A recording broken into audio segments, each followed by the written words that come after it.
आज भारत जोड़ो न्याय यात्रा का 21वां दिन है। कल शाम को हम झारखंड में आए थे। वहाँ झारखंड के नए मुख्यमंत्री टाइगर ऑफ झारखंड चंपई सोरेन जी ने राहुल गांधी जी का स्वागत किया।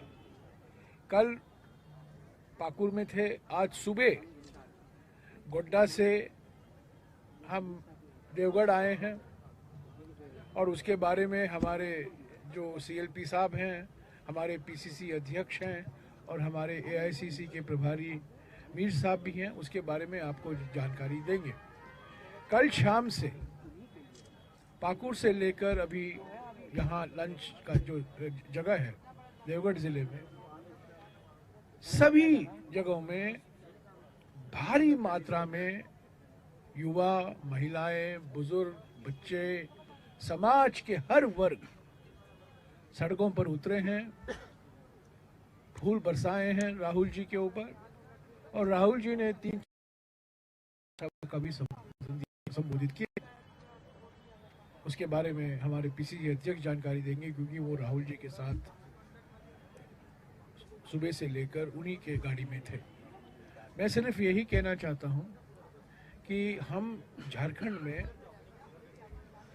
करीब 13 जिलों से जाएंगे और करीब 8 दिन हम झारखंड में रहेंगे। 2 चरणों में होगा।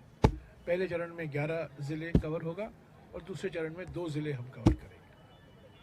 तो कुल मिलाकर 8 दिन रहेंगे, 13 जिला कवर होगा भारत जोड़ो न्याय यात्रा से।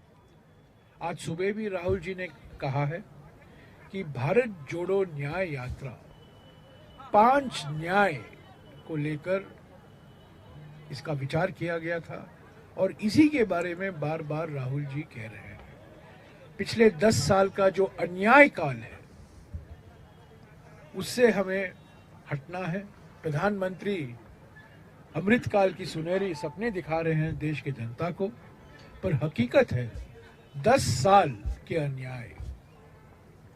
और राहुल जी ने कहा है 5 न्याय, नारी न्याय, युवा न्याय, श्रमिक न्याय, किसान न्याय और हिस्सेदारी न्याय।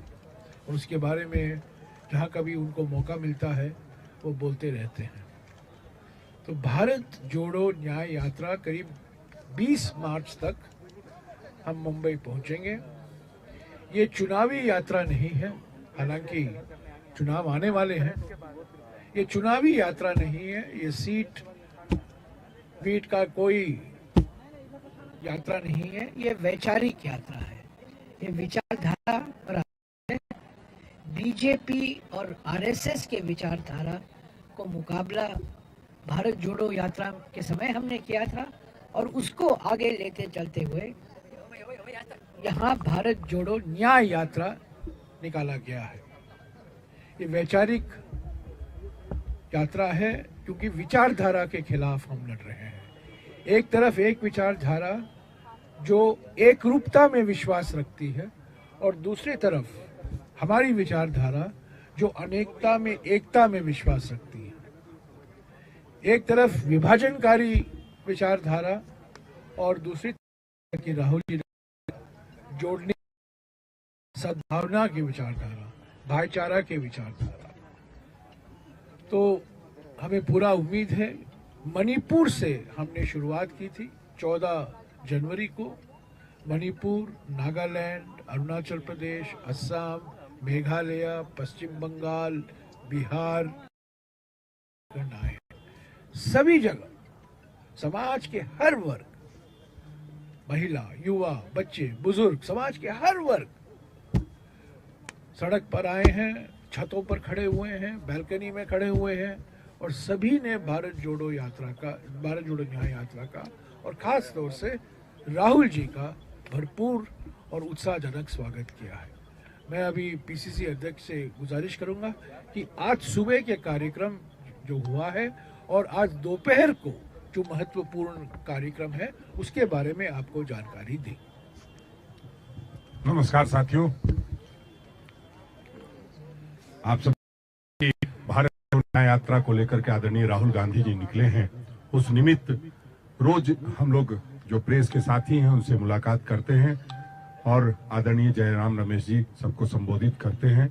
हमारे साथ हमारे प्रभारी आदरणीय गुलाम अहमद मीर साहब भी हैं, हमारे CLP लीडर आलमगीर आलम साहब हैं, प्रदीप यादव जी हैं, सुरेश पासवान जी जो पूर्व मंत्री थे। सब लोग हम लोग एक बात को लेकर के आगे बढ़े हैं कि जो गांव-गांव तक सारी बातें पहुंचनी चाहिए। और आदरणीय राहुल गांधी जी की आज शुरुआत जो हुई, सरकंडा से शुरुआत हुई यात्रा की, वहां एक बड़ी जनसभा भी हुई। उसके बाद हम लोग सकरी में स्वागत हुआ और वहां भी बहुत भारी संख्या में लोग थे। जो इससे पहले मेरा भी बहुत लंबा एक राजनीतिक अनुभव है, इससे पहले मैंने ऐसी भीड़ कभी भी नहीं देखी थी। स्वस्फूर्त भीड़ थी। कोठिया में गए, कोठिया में का संबोधन जी का उन्होंने बातें कही है, उससे यहाँ के लोग पूरी तरह सरोकार रखते हैं। ये दिखाई दिया उनके, जब वो कह रहे थे तो जो एक रिस्पांस होता है लोगों का, वो साफ दिखाई दे रहा था। ये जो आदरणीय राहुल जी कह रहे हैं वो सच कह रहे हैं। और लगातार जो उनकी यात्रा होगी उस दौरान हमें भरपूर जो चाहिए था कि न्याय के लिए लोग साथ जुड़े, वो जुड़ेंगे। आदरणीय राहुल गांधी जी ने जो राज्य का मसला था सरना धर्म कोड, उस पर भी अपनी बातें कही। उसके साथ ही साथ जो 27% आरक्षण की बात है उस पर भी अपनी भावनाएं व्यक्त की है। साथ ही साथ जो लगातार जो विकास की गति को बाधित करने का प्रयास किया जा रहा है, सरकारी और जो स्वतंत्र एजेंसियां कहलाती थी वैसी गुलाम एजेंसियों के द्वारा, उसका किस तरह से राज्य पर इफेक्ट पड़ रहा है, राज्य की विकास की गति को बाधित किया जा रहा है, उन सब पर लोगों का बहुत बड़ा समर्थन मिलता दिखाई दे रहा था। सभी लोग एक सुर में ये कह रहे थे कि हाँ राहुल जी आप ठीक कह रहे हैं, जय जयकार और जिंदाबाद के नारे की बात छोड़ दीजिए। हर बात में, चाहे वो महिला न्याय की बात हो, चाहे युवा न्याय की बात हो, चाहे वो महंगाई की बात हो, सभी पर लोगों ने अपार समर्थन दिया है। मैं बहुत ज्यादा कुछ नहीं कहूंगा, मैं इतना ही कहूंगा कि जो आदरणीय राहुल गांधी जी लक्ष्य लेके चले हैं उसको हम लोग पूरी मजबूती के साथ पूरा करने में कामयाब होंगे।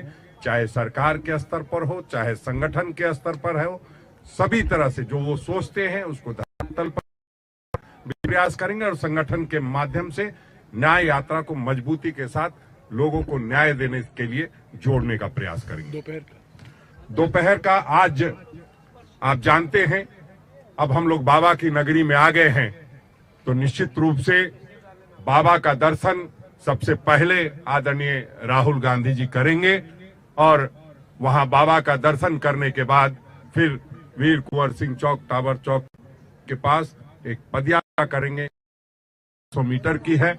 और उसके बाद हम लोग आगे बढ़ते चले जाएंगे। फिर जाकर के हम लोगों का धनबाद जिले के अंदर में एक जगह है जगदीशपुर, वहां से पहले यहाँ हम लोग देवघर वाले जगदीशपुर से यात्रा को स्टॉप करेंगे और पूर्वी टुंडी इलाके में हम लोग जाकर के वहां आज आदरणीय राहुल गांधी जी का विश्राम होगा। शुक्रिया। धन्यवाद। आलम जी संक्षिप्त। मित्रों, अभी हमारे पहले जयराम रमेश जी हमारे अध्यक्ष जी संबोधन कर चुके हैं, पेशी कर चुके हैं।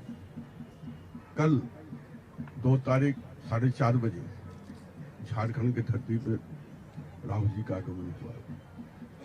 पाकुड़ जिला के पाकुड़ विधानसभा नसीपुर में उनका स्वागत भी हुआ और उन्होंने मन से अपनी बातों को रखने की काम किया है।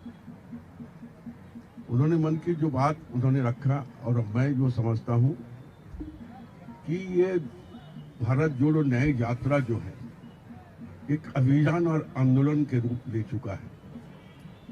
जब हम लोग पाकुड़ में हजारों नहीं लाखों लोगों का समावेश हुई थी, गाड़ी चलना मुश्किल था, और उसके बाद आज की जो यात्रा हम लोग शुरुआत किए हैं उस यात्रा में भी उसी तरह का भारी संख्या में लोगों का आगमन हो रहा है, बात को सुनने के लिए अधीर हो रहे हैं। और मैं समझता हूं कि आज नौजवान जो सोच रहे हैं कि हमने बड़े बड़े डिग्रियां हासिल की है, लेकिन आज हमें सड़क पर घूमने की मजबूरी होता है।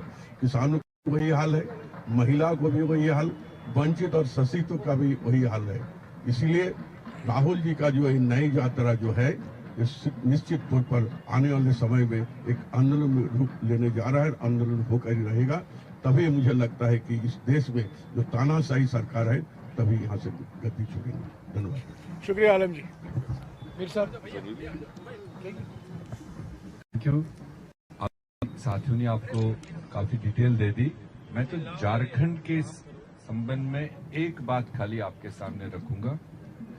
4 साल पहले यहाँ की जनता ने एक कोलिशन सरकार को समर्थन देकर यहाँ एक मजबूत सरकार बनाई, और जो 4 साल से प्रो पीपल स्कीम्स ला रहे हैं, इम्प्लीमेंट करा रहे हैं, लोगों को सुविधा मुहैया करा रहे हैं। ये यहाँ का आम नागरिक भी, आप ऑब्जर्वर भी हो, आप कहीं पर भी पूछे, 4 साल का काम करने का तरीका इस सरकार का बहुत ही बेहतरीन रहा। ये प्रो पीपल काम करना हमारे बहुत सारे विरोधियों को खलता है, और जिसमें हमारी मरकजी सरकार है, भारतीय जनता पार्टी, और ये अच्छा काम हो रहा है, लोगों के खातिर काम हो रहा है। उसको किसी न किसी तरीके से अवाम और सरकार के बीच में दरार पैदा करने के लिए, एक आपने देखा पिछले कई महीनों से ईडी को आगे करके जो कहानियां बनाई गई, और जो यहाँ सर्वप्रथम एक गरीब परिवार, एक शेड्यूल ट्राइब परिवार का, हम कह सकते हैं एक गरीब घर का लड़का इस राज्य को चला रहा था, और सबसे बड़ा समर्थन उसके पीछे पुअर से पुअर लोगों के लिए वो काम कर रहा है, वो एंडोर्स हो रहा है।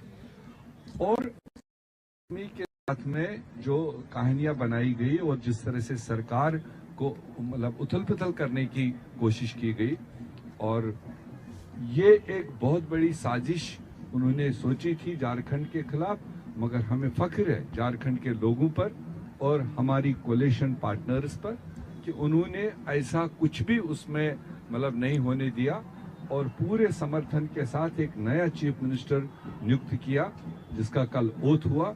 और हम आपको भरोसा, आपके जरिए झारखंड की जनता को भरोसा देंगे, 1 साल इस चुनी हुई सरकार का अपना है, और ये पूरा अपना काम करेगी और लोगों के बेहतरी के लिए काम करेगी।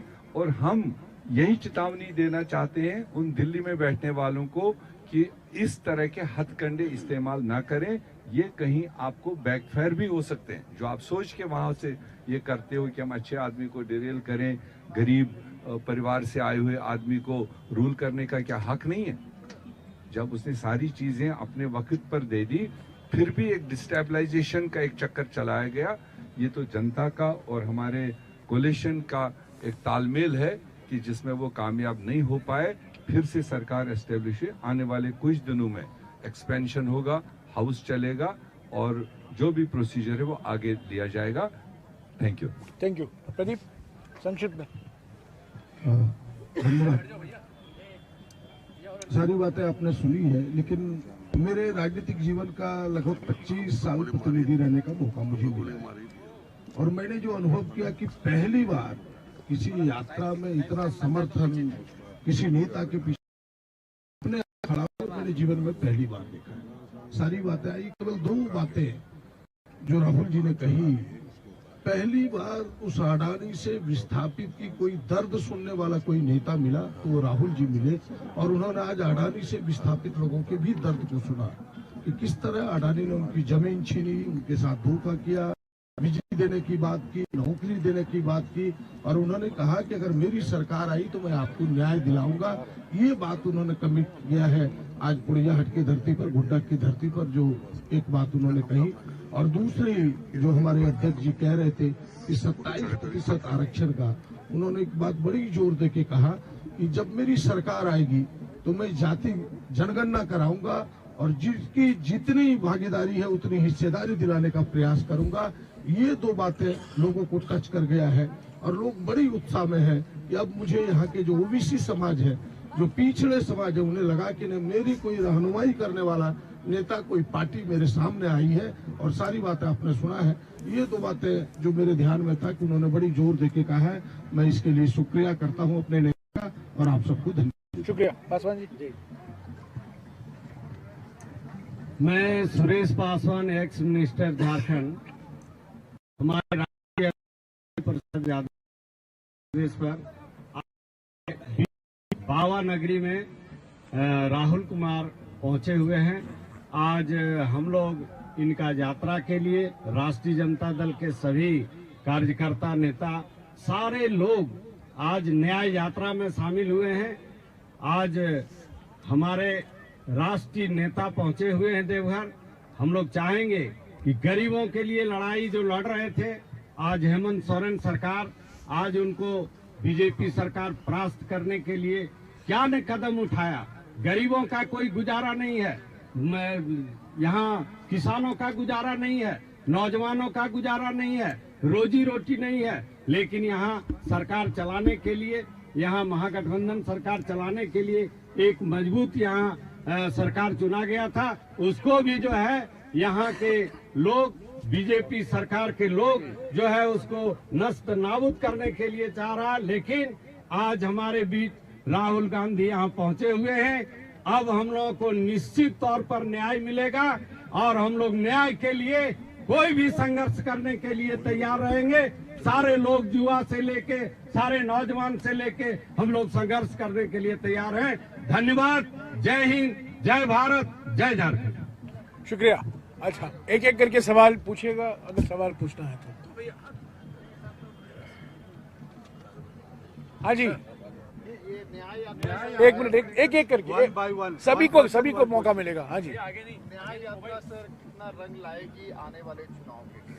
मैंने पहले ही कहा है कि हम इसको चुनावी नजरिए से नहीं देखते हैं, पर यह जरूर है कि भारत जोड़ो न्याय यात्रा से हमारे कांग्रेस संगठन में एक नई शक्ति आई है, नई ऊर्जा दिखाई दे रही है, नई एकजुटता भी आई है। तो संगठन के लिए बहुत फायदेमंद होगा। क्या ये हमारे लिए वोट लाएंगे या सीट लाएंगे, मैं नहीं कह सकता हूँ। कर्नाटक में हमारी सरकार बनी, वहाँ भारत जोड़ो यात्रा निकला था। तेलंगाना में हमारी सरकार बनी, वहाँ भारत जोड़ो यात्रा निकला था। मध्य प्रदेश में भी निकला था, पर हमारी सरकार वहाँ बन नहीं पाई। राजस्थान में भी हमारी सरकार बन नहीं पाई। तो ये चुनाव हारेंगे, चुनाव जीतेंगे, ये उतर चढ़ाव चलता रहेगा। पर भारत जोड़ो यात्रा पहले और अब भारत जोड़ो न्याय यात्रा, दोनों वैचारिक यात्रा हैं, क्योंकि ये लंबा मुकाबला है। ये 2-3 साल का हमें सफलता हासिल होने वाली नहीं है। ये 5 साल लगेंगे, 10 साल लगेंगे, क्योंकि जिस तरीके से हमारे संविधान पर आक्रमण हो रहा है और जिस तरीके से पिछले 10 साल अन्याय काल दिखाई दे रहा है समाज के हर वर्ग के लिए, उसको लेकर एक चुनाव से कोई ज्यादा फर्क नहीं पड़े। हम चुनाव जीतेंगे, चुनाव लड़ेंगे, पूरी शक्ति से लड़ेंगे, क्योंकि हम कोई एनजीओ नहीं है, हम एक राजनीतिक दल है। ये एक राजनीतिक यात्रा है, मकसद राजनीतिक है, पर राजनीतिक विचार है, चुनावी यात्रा नहीं। सर, ये इंडिया गठबंधन एक एक करके मैं गठबंधन के बारे में कुछ कहूँ। रमेश ने जो कहा कि दक्षिण भारत राज्यों को मिला, नहीं, देखिए, दुनिया भर की बातें मत यहाँ उठाइए। भारत जोड़ो न्याय यात्रा और इंडिया गठबंधन के बारे में मैं सवाल जरूर जवाब दूंगा। इंडिया गठबंधन पहले 23 जून को नीतीश कुमार जी ने सभी विपक्ष पार्टियों को निमंत्रण दिया था। हमारी पहली मुलाकात 18 पार्टियों की पटना में हुई। उसके बाद हम बेंगलुरु में मिले 17 और 18 जुलाई को। तब 28 पार्टी बन गए और उस गठबंधन का नाम दिया गया था इंडिया। जुड़ेगा भारत, जीतेगा इंडिया, वो नारा भी दिया गया था। फिर 31 अगस्त और 1 सितंबर को हम मुंबई में मिले, तब भी सारे पार्टियां वहां शामिल थी। बीच में क्या हुआ? बीजेपी भोखलाई गई, परेशानी में आ गई, क्योंकि वो देख रहे थे कि 28 पार्टी अगर एक होकर लड़ेंगे, इंडिया गठबंधन मजबूत होगा और बीजेपी जरूर हारने वाली है। तो पहले महाराष्ट्र में एनसीपी को तोड़वाया, बाद में बिहार में नीतीश कुमार जी को फिर से पलटी करने को कहा, और आपने देखा है झारखंड में जिस तरीके से उत्पीड़न और प्रतिशोध की राजनीति को दर्शाते हुए कि ईडी, सीबीआई, इनकम टैक्स का दुरुपयोग हुआ है, ये सब साजिश है इंडिया गठबंधन को कमजोर करने के लिए।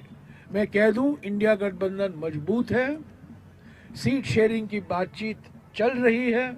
शीघ्र ही औपचारिक तौर से एक तरफा घोषणा नहीं हो सकता। जब गठबंधन में है, हम सभी एक होकर हमें घोषणा करना है। महाराष्ट्र में अगर सीट शेयरिंग तो महाराष्ट्र में शिवसेना, एनसीपी, अभी प्रकाश अंबेडकर भी शामिल हुए हैं, कांग्रेस पार्टी, सभी मिलकर एक स्टेटमेंट देंगे। ऐसे ही केरला में होगा, तमिलनाडु में होगा, उत्तर प्रदेश में होगा, पश्चिम बंगाल में भी होगा। हालांकि पश्चिम बंगाल के मुख्यमंत्री कर दिया है, पर आज भी हम उम्मीद रखते हैं कि जहां कहीं हमारा गठबंधन है, इंडिया ब्लॉक है, झारखंड में तो कोई मुसीबत नहीं है, हम एक है, पर खास तौर से पश्चिम बंगाल में जो सवाल उठे हैं, और आपके मन में पश्चिम बंगाल ही होगा, मैं पश्चिम बंगाल में सारे 3 बैठकों में ममता बनर्जी मौजूद थी।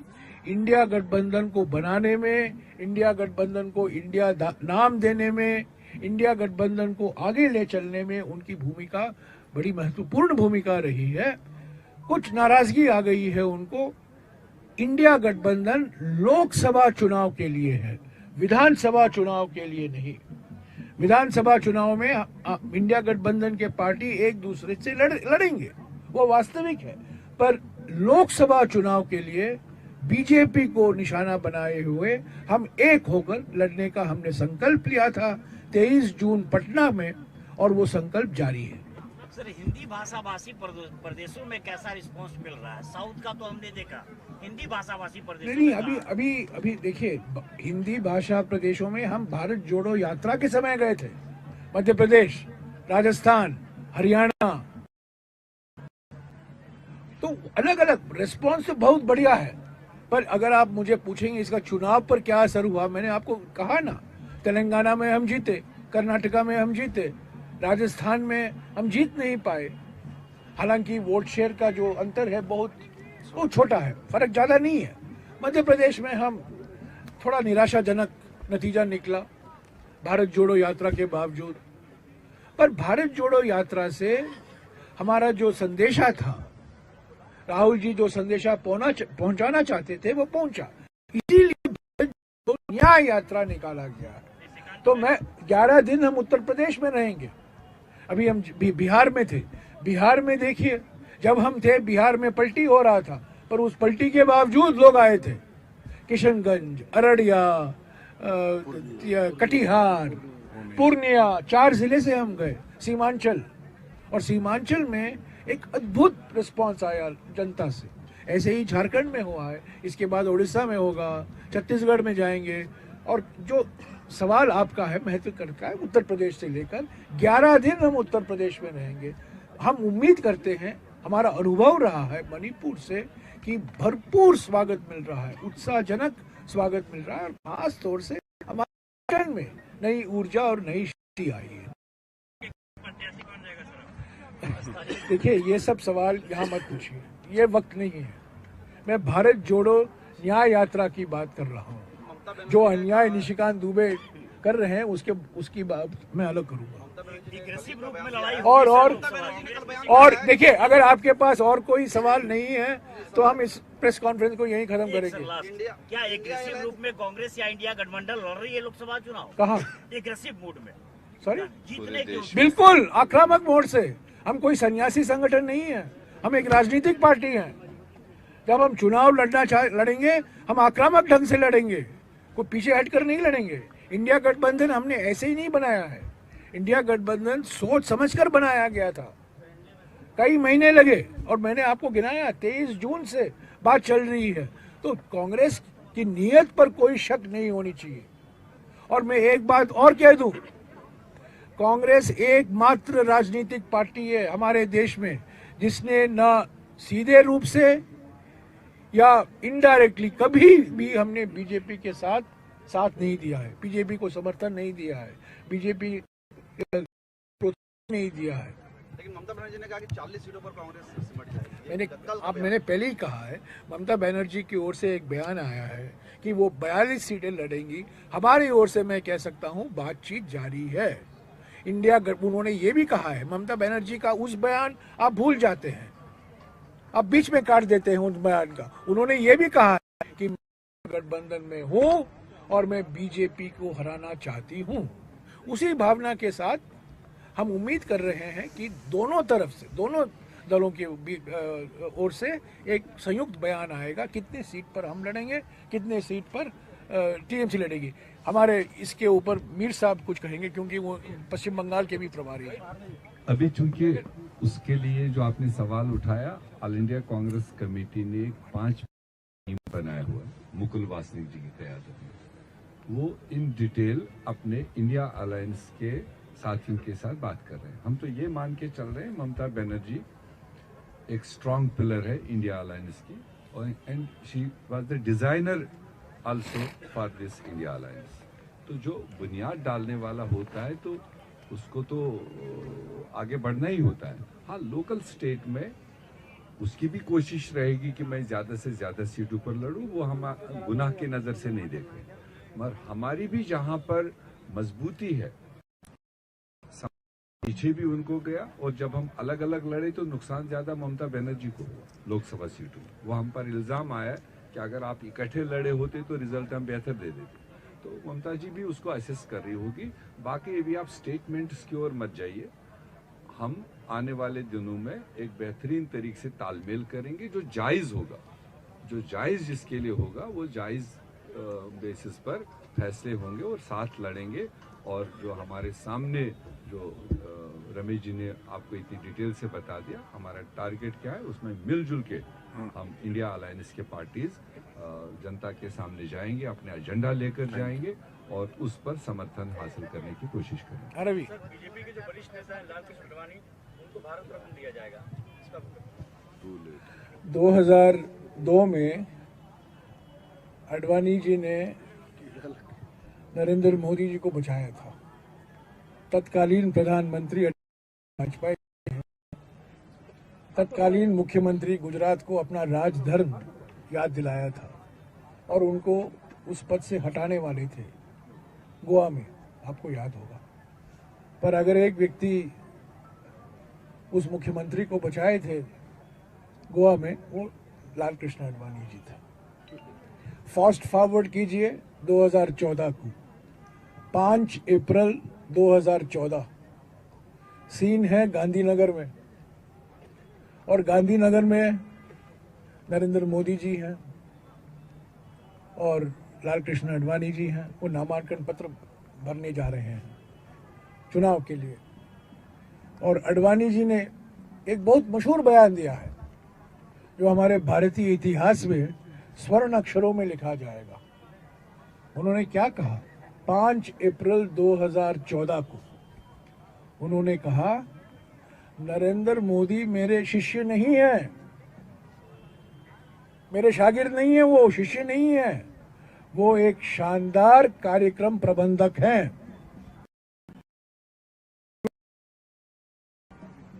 ये शब्द हमने नहीं दिया है, ये आडवाणी जी ने नरेंद्र मोदी जी के बारे में 5 अप्रैल 2014 को गांधीनगर में कहा था। ये मेरे शिष्य नहीं है, ये बहुत कुशल, बहुत शानदार कार्यक्रम। जब आडवाणी जी और मोदी जी को मैं देखता हूं, ये दो बातें मुझे याद आती। 2002 को आडवाणी जी ने बचाया था नरेंद्र मोदी को, और 2014 में आडवाणी जी ने हमारे प्रधानमंत्री का असली रूप हमारे देश के जनता के सामने रखा। ठीक है, थैंक यू, धन्यवाद, शुक्रिया। Following us. Enough, Mamata Banerjee. We are in Jharkhand now.